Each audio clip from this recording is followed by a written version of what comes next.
કેમ છો મિત્રો? ખૂબ જ હેલ્ધી અને પ્રોટીનથી ભરપૂર, ખૂબ જ ઓછા તેલમાં ફણગાવેલા મગમાંથી નવો નાસ્તો બનાવીશું. જેને બાળકોને ટિફિનમાં, સાંજના ડિનરમાં કે સવારના નાસ્તામાં ખાઈ શકાય છે. ખૂબ જ હેલ્ધી છે.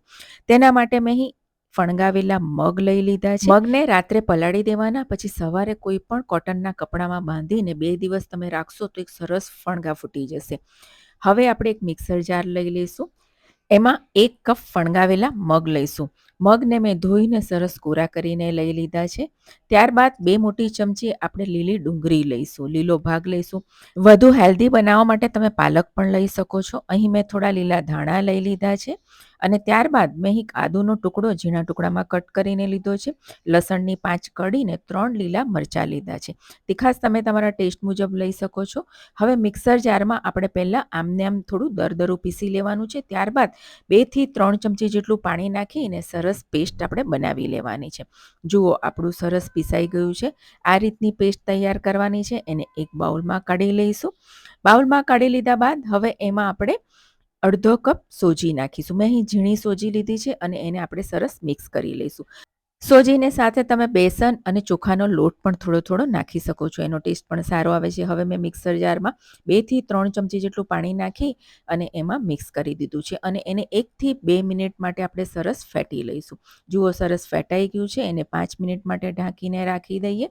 5 મિનિટ પછી તમે જોઈ શકો છો બેટર એકદમ સરસ પ્રોપર આવું હોવું જોઈએ. બહુ ઢીલું ના હોવું જોઈએ. હવે 2 મોટી ચમચી સમારેલી ડુંગળી નાખીશું અને 2 મોટી ચમચી સમારેલા ગાજર નાખીશું અને થોડા લીલા ધાણા સમારીને નાખીશું. તમે કેપ્સિકમ નાખી શકો છો, લીલા વટાણા નાખી શકો છો. સાથે 3 થી 4 લીલા મીઠા લીમડાના પાન સમારીને નાખીશું. સ્વાદ મુજબ મીઠું નાખીશું. અડધા લીંબુનો રસ નાખીશું અને 5 ચમચી ગરમ મસાલો નાખીશું. ખૂબ જ ઓછા મસાલામાં આપણો નાસ્તો બનીને રેડી થઈ જાય છે. એને બરાબર આપણે મિક્સ કરી લેવાનું છે. હવે વઘાર નાખીશું. 1 મોટી ચમચી તેલ ગરમ કરીને અડધી ચમચી રાઈ, અડધી ચમચી જીરું, 5 ચમચી હિંગ નાખી અને એને આપણે અંદર મિક્સ કરી નાખીશું. વઘાર બરાબર તતડી જાય પછી સરસ મિક્સ કરી લેવાનું છે અને એને ફેટી લેવાનું છે. જુઓ મિશ્રણ સરસ થઈ ગયું છે. હવે એમાં 5 ચમચી જેટલો બેકિંગ સોડા એટલે કે ખાવાનો મીઠો સોડા નાખીશું અને એને એક જ સાઈડ ફેરવીને સરસ મિક્સ કરી લઈશું. હવે આજે આપણે નાસ્તો આ અપ્પે પેનમાં બનાવવાના છે. એને થોડું તેલ નાખીને ગ્રીસ કરી લઈશું બ્રશથી અને ગેસની ફ્લેમ એકદમ સ્લો રાખવાની છે. અને હવે જે આપણે બેટર બનાવ્યું છે એને ફરીથી એકવાર ફેટીને 1 મોટી ચમચી આપણે એક ખાનામાં નાખીશું. જુઓ આટલું જ નાખવાનું છે કારણ કે ફૂલશે એટલે વધારે બહાર આવી જશે. બધા જ ખાનામાં 1 ચમચી નાખીશું અને એને ધીમા તાપે આપણે થવા દેવાનું છે. ગેસની ફ્લેમ સ્લો જ રાખવાની છે. આ નાસ્તો ખૂબ જ હેલ્ધી છે. જે લોકો ડાયટ કરતા હોય અથવા ડાયાબિટીસવાળા હોય એ લોકો માટે પણ બેસ્ટ છે. ઉપરથી થોડા સફેદ તલ ભભરાવી અને ઢાંકણ ઢાંકીને નીચેથી સરસ ક્રિસ્પી થાય ત્યાં સુધી આપણે એને રાંધી લેવાનો છે. જુઓ જોઈ લઈએ લગભગ 4 મિનિટ થઈ છે અને પલટાવી જુઓ. જો સરસ કલર આવી ગયો છે અને નીચેથી સરસ ક્રિસ્પી પણ થઈ ગયા છે. બધા જ નાસ્તાને આપણે આ રીતે ટર્ન કરી લઈશું. મિત્રો આ અપ્પે પેન ખૂબ જ ઉપયોગી છે. તેમાં તમે બાટી પણ બનાવી શકો છો અને ખૂબ જ ઓછા તેલમાં કશી પણ વસ્તુ તમે દહીંવડા પણ એમાં બનાવી શકો છો.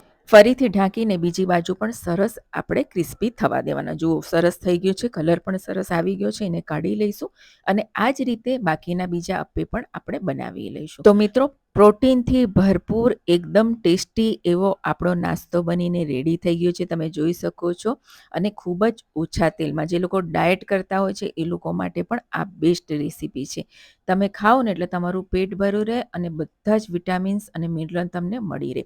હું તમને એક તોડીને પણ બતાવું છું. જુઓ એકદમ સ્પોન્જી બન્યા છે. મેં એને કેચઅપ સાથે સર્વ કર્યા છે. તમે કોઈ પણ ચટણી સાથે ખાઈ શકો છો. જુઓ મારી પ્લેટ તો તૈયાર થઈ ગઈ છે.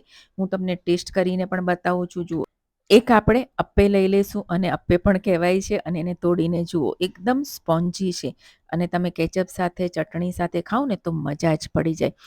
તો મિત્રો રેસીપી પસંદ પડી હોય તો ચોક્કસથી ટ્રાય કરજો. ફરીથી મળીશું. આવજો.